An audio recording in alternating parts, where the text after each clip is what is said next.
ساری زندگی آدمی گزارتا ہے اور عجائب دیکھتا ہے دنیا کے اندر. میں ایک جگہ امام تھا یہاں سے پہلے، وہاں ایک آدمی کو بہت تکلیف تھی اور زمین پہ لیٹا ہوا تھا 14 سال سے، پلنگ پہ نہیں لیٹ سکتا تھا. تو ان کے اہل خانہ نے کہا کہ ہم بہت تنگ آئے، خدمت اور نہیں کر سکتے، آپ دعا کریں کہ یہ ٹھیک ہو جائے، کوئی عمل بتائے، اور اگر نہیں ہے تو کیا یہ جائز ہے کہ ہم دعا کر کے کہ یہ اللہ اس کو اٹھا لے؟ ہم بہت تنگ آئے ہوئے ہیں، جوان آدمی ہے بڑا اور نیچے لیٹا رہتا ہے ہر وقت، تمام ضروریات بشریہ ہمارے ذمہ ہیں، ہم کر نہیں سکتے. میں بھی بہت پریشان ہوا ان کی تکلیف اور غم سن کر.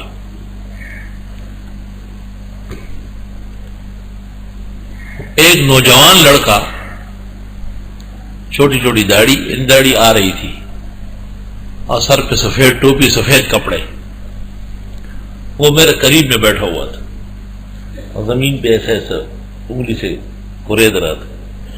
جب لوگ چلے گئے تو مجھے کہا حضرت مولانا صاحب آپ کو ایک تماشا دکھاتا ہوں زندگی بھر، تاکہ جب آپ کہے کہ عامل بڑے جھوٹے اور کذاب ہے تو فوراً کہے کہ ایک دنیا میں سچا بھی دیکھا ہے. میں نے کہا بالکل، یہ تو بڑی مہربانی ہوگی. کہنے لگے میری 3 شرطیں، آپ مسجد میں اس پر ہاں کر لے اور کلمہ پڑھ لے، بس ابھی چل کر کے اس آدمی کو اٹھا لیتے، چلنے شروع کرا دیتے اس کا.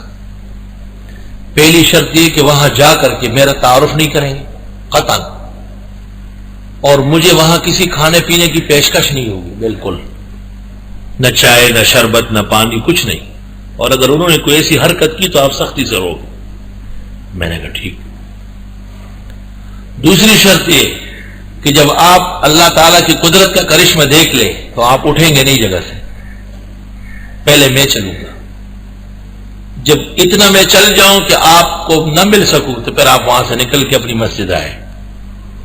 اور تیسرا یہ کہ آپ مجھ سے نہ اس عمل کے بارے میں دریافت کریں گے نہ میرا پتہ اور نام پوچھیں گے. میں نے کہا ٹھیک ہے، بہت اچھا ہے، اس کا بھلا ہو جائے، بھلے ہم ساری شرطیں مان لیں گے. بس مجھے کہا کہ چلے، گھر دکھائے مجھے. ہم وہاں گئے، وہ شل آدمی نیچے لیٹا ہوا تھا، چیخ رہا تھا لمبا لمبا. اس نے وہاں پہنچ کر مجھے کہا اس گھر کا ایک مرد صرف کمرے میں ہو اور نکل جائے. ان کا بڑا لڑکا تھا. میں نے کہا تو بیٹھ جاؤ. اس نے چاروں کونے میں جیسے کچھ سونگ رہا ہو ایسا کرتا گیا. تو ان کو کہا بھائی کرپا لے آؤ، کوئی زمین کھودنے کی چیز لاؤ. تو یہ کھودو، کھود لیا. مجھے کہا دیکھو کیا ہے، کیلیں لگی ہوئی تھی، اس میں خون ٹپک رہا تھا گوشت. کہ یہ 14 سال سے یہ کیل اس کے اندر ٹکی. مجھے کہا میں کیل کھینچتا ہوں، تماشا دیکھو. جب وہ کیل کھینچا نا تو آدمی وہاں چیخو لمبی لمبی چیخیں لگا رہا. چاروں کونے اکھیڑے اور چاروں کونوں سے اس نے کیل نکالے اور وہ گوشت بالکل تازہ گوشت اور اس سے خون ٹپکتا تھا. کہا ان کو کہو کہ یہ کوری ہانڈی میں ڈالے اور دریا میں یا کہیں دور جگہ پھینک آئے. ایک آدمی کو ابھی روانہ کرا. اس آدمی کو کہتے اٹھو، وہ اٹھ گیا. کہا چل حضرت کی مسجد میں، وہاں نہا لو غسل خانے میں اور 2 رکعت شکر کے پڑھ کر کے پھر یہاں آ جاؤ. مجھے کہتے آپ اور ہم بیٹھے رہیں گے، اس کے ساتھ کوئی نہیں جائے گا. میں نے کہا 14 سال سے چلا نہیں، گر جائے گا. کہ نہیں گرے گا. یہ وہ سیدھا نکلا چپل پہن کر. سارے لوگ حیران ہیں. پون گھنٹہ آدھے گھنٹے کے بعد آیا، نہا وہا کے نفل پڑھ کر. مجھے کہا حضرت دعاؤں میں یاد رکھے. میں نے ہاتھ ملایا تو ہاتھ چومنے لگا.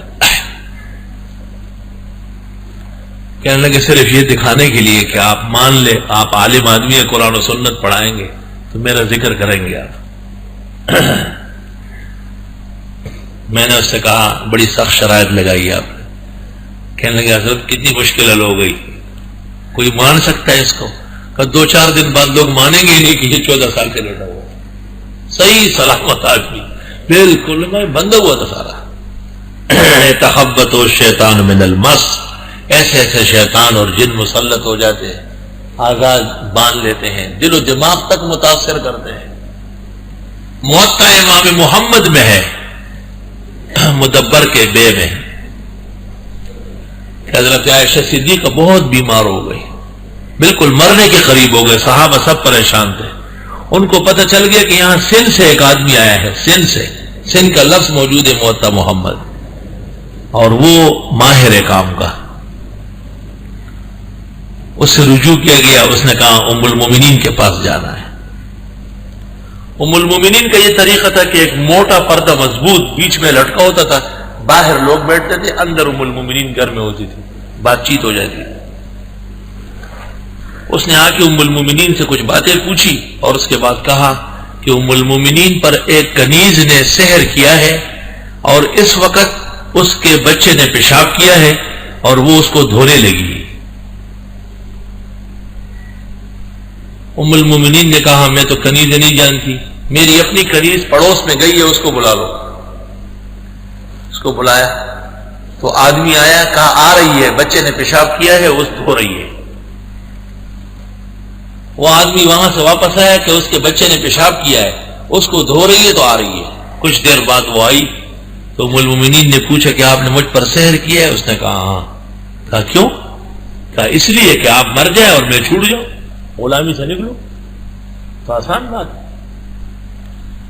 ام المومنین نے اپنے بھانجے عبداللہ ابن زبیر سے کہا کہ اس کو کسی ایسے عراف کے ہاں بیچو کہ 20 سوٹے اس کو صبح مارے، 20 رات کو مارے، اور سارا دن اس سے اونٹ اور بکریاں چرائے۔ میں اس کو تیار کھانے دیتی ہوں، یہ میرے اوپر سحر و جادو میں لگی ہوئی ہے، اور وہ پیسے لے آؤ اور اس کی میں کوئی اچھی وفادار تابعدار کنیز خرید لوں گی۔ موطا امام محمد پوری وقت چل رہی،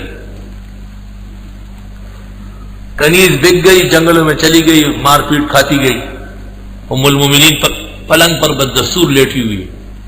لوگوں نے ان سے پوچھا کہ اس عامل سے پوچھنا تو چاہیے تھا کہ آپ کب ٹھیک ہوگی۔ عامل سے پوچھا کہ تو انہوں نے کہا اس طرح اس کو نہیں جانے دینا تھا جیسے آپ لوگوں نے جانے دیا، اس سے کام نکلوانا تھا۔ ام المومنین نے کہا میں اپنے رب سے کہوں گی وہ مجھے شفا دے دے۔ ام المومنین پیغمبر کی عزت و ناموس ہے۔ ام المومنین نے دعا مانگی، خواب دیکھا کہ 3 کنویں ہیں قطار پہ، ان 3 کنووں سے پانی نکالا جائے، ایک برتن میں ڈال کے ام المومنین اس سے نہائے۔ ام المومنین کی والدہ نے اجلہ اصحاب کو ذکر کیا، 3 بڑے صحابہ نے کہا ہمیں ایسے کنویں معلوم ہے، ہم ابھی چلتے ہیں۔ یہ لوگ وہاں چلے گئے، قطار سے 3 کنووں سے پانی نکالا گیا، ایک بڑے برتن میں ڈال کے لایا گیا۔ ام المومنین نے اس سے نہایا، غسل خانے سے جب باہر آئی پھر بیمار نہیں ہوئی، صحت و سلامتی، تندرستی بحال ہو گئی۔ یتخبط الشیطان من المس